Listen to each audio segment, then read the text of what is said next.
The 2026 era of Formula One has officially kicked off, and the vibes in the paddock are absolutely electric.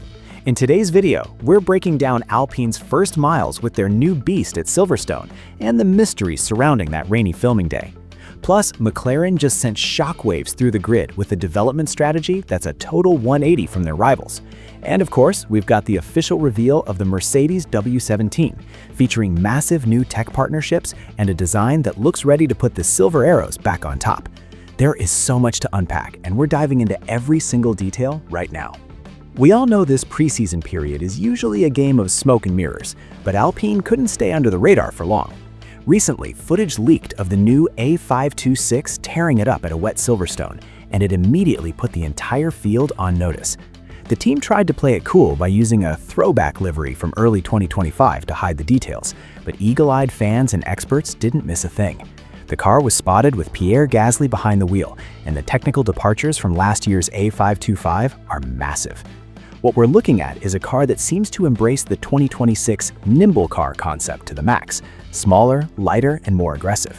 One of the biggest standouts was a new aerodynamic fin sitting right behind the airbox, a part that definitely wasn't there last season. The airbox itself looks to have a completely different configuration.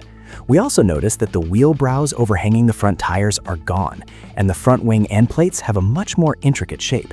Even the cooling vents above the side pods were covered up, suggesting the team is playing around with various internal airflow setups before the real work begins. Alpine kept their lips sealed on whether this was the official 2026 chassis, but Flavio Briatore basically leaked the news himself. He posted a photo on Instagram alongside Gasly and the young gun Franco Colapinto, confirming the team was indeed getting those first laps of the season in at Silverstone.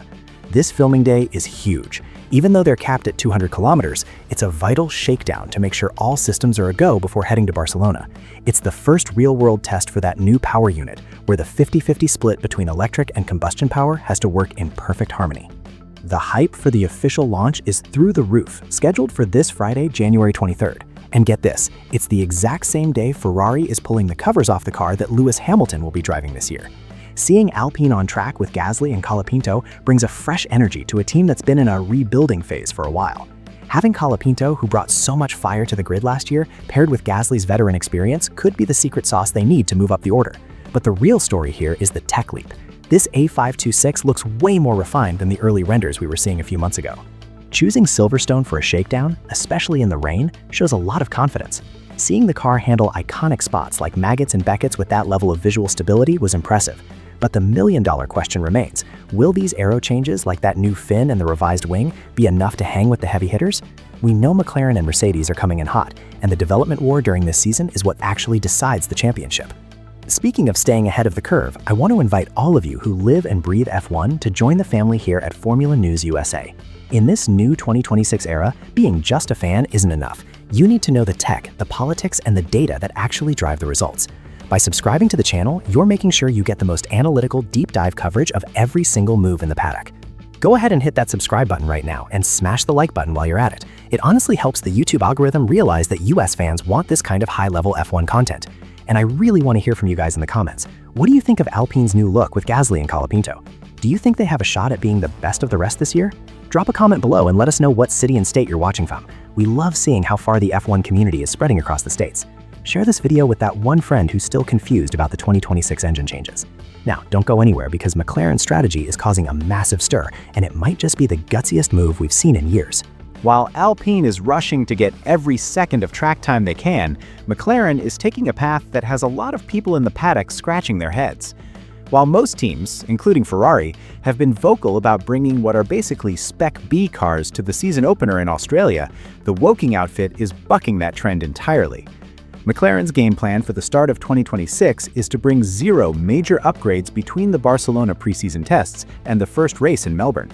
In plain English, the car we see on track next week is for the most part the exact same machine that defending champ Lando Norris and Oscar Piastri will be racing in round 1. So why is McLaren being so conservative, or maybe just different?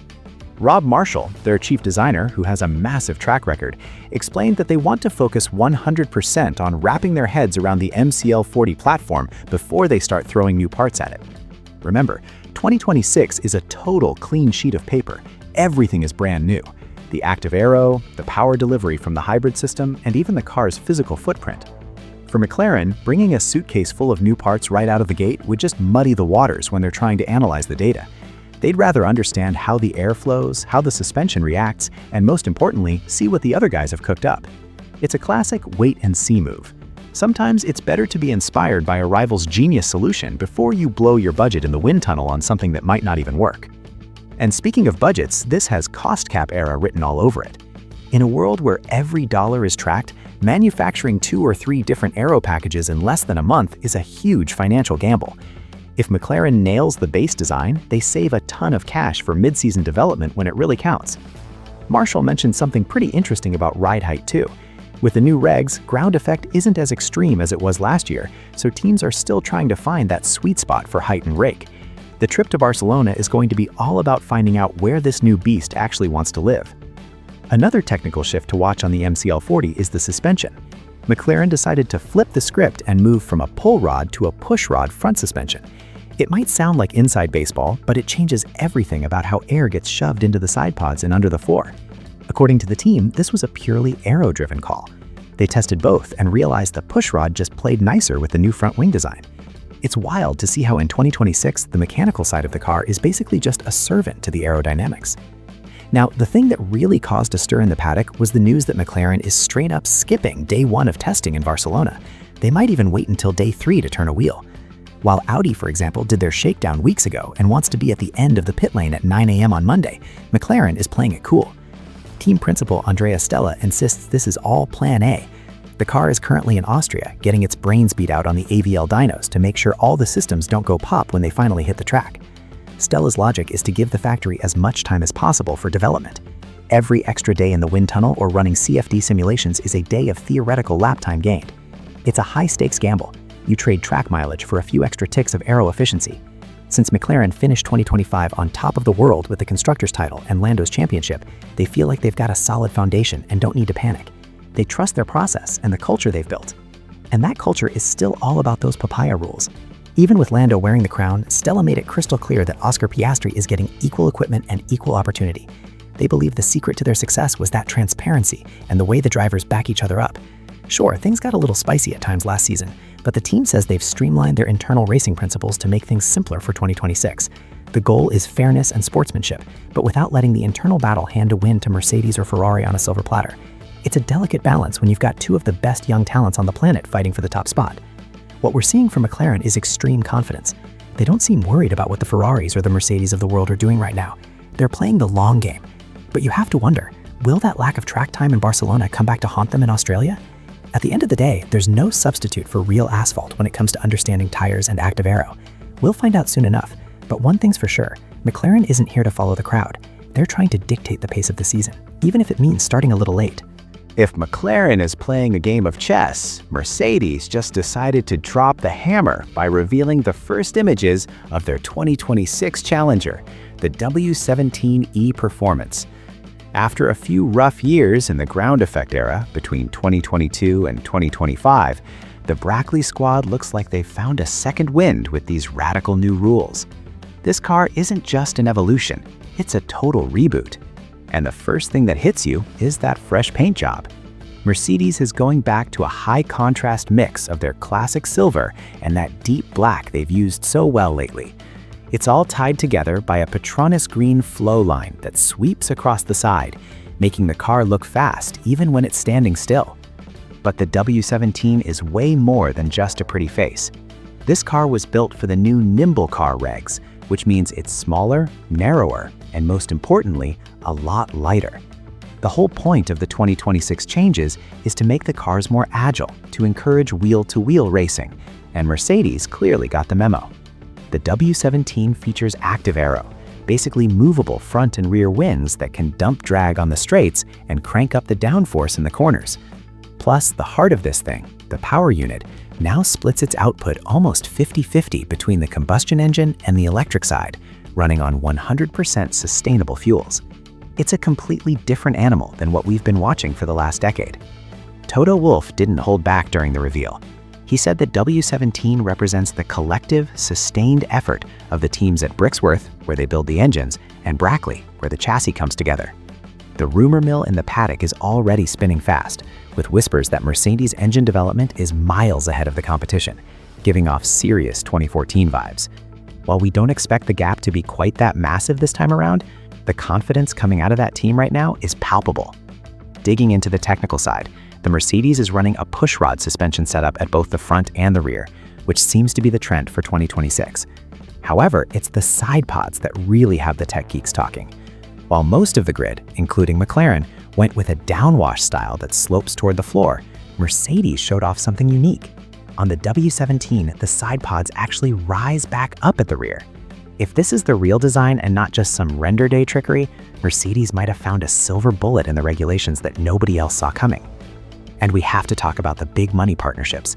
Mercedes announced that Nu, one of the world's largest digital banking platforms, is joining as an official partner. This is a huge deal for the team's global footprint, especially as F1 continues to blow up here in the States and across the Americas. But the real game changer is the multi-year deal with Microsoft. In a sport where races are won by tenths of a second, data is the new gold.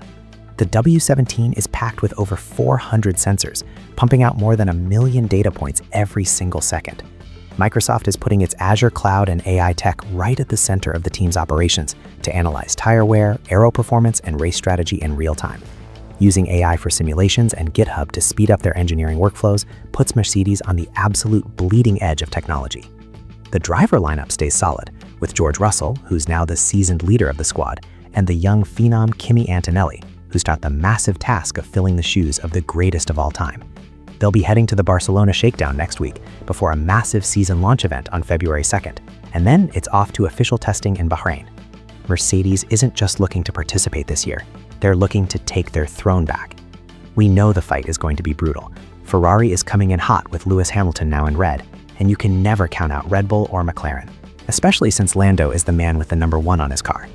The 2026 grid is shaping up to be the most competitive in history, and technology is going to be the deciding factor.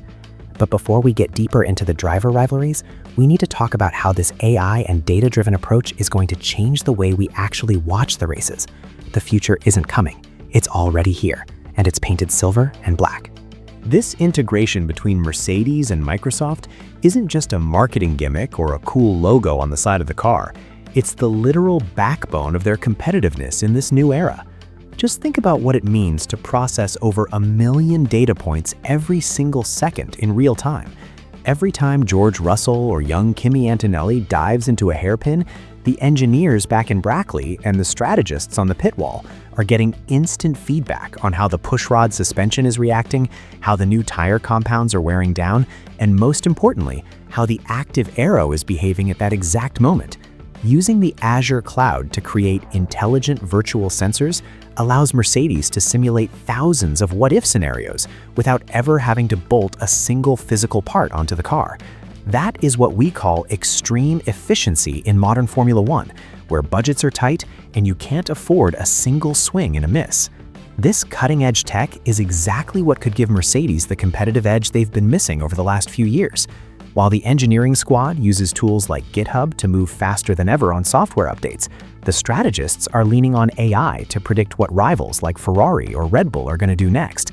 And let's not forget that Mercedes now has the backing of Nu to connect even deeper with the fans, bringing digital experiences that promise to change the way we interact with the sport. This is a Mercedes team that is more high-tech, digital, and connected to the future than we've ever seen. Looking at the big picture we've covered today, it's clear these 3 teams are in very different places. Alpine went out to Silverstone with Pierre Gasly to make sure the basics of the A526 are dialed in, showing zero fear in putting the car out there to build some hype around Franco Colapinto and the return of Flavio Briatore. They look like they're in a solid rebuilding phase, focusing on the essentials to stop being midfielders and start being contenders. Then you have McLaren, who under Andrea Stella and the genius of Rob Marshall is playing a high-level mental game. By skipping the first day of testing and holding back upgrades for Australia, they're basically telling the entire paddock, we trust our base designs so much that we aren't in any rush. It's a gutsy bet for the team defending both the constructors and drivers' titles with Lando Norris.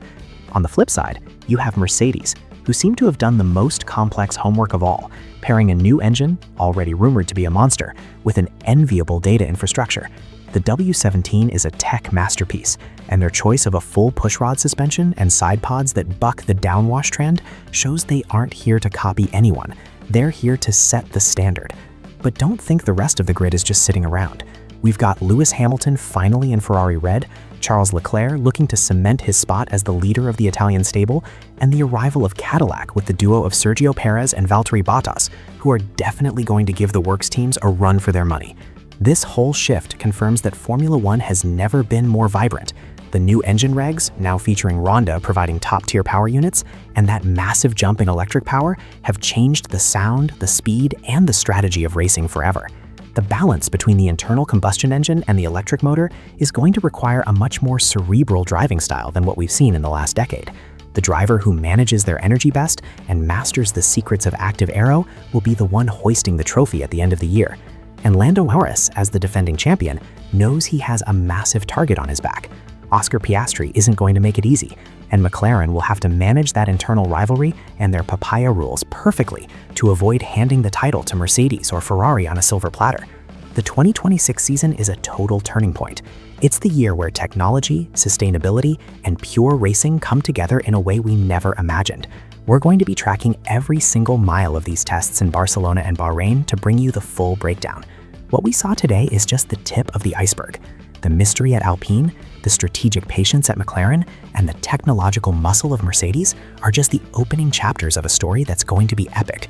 And you, of course, have a front row seat right here with us.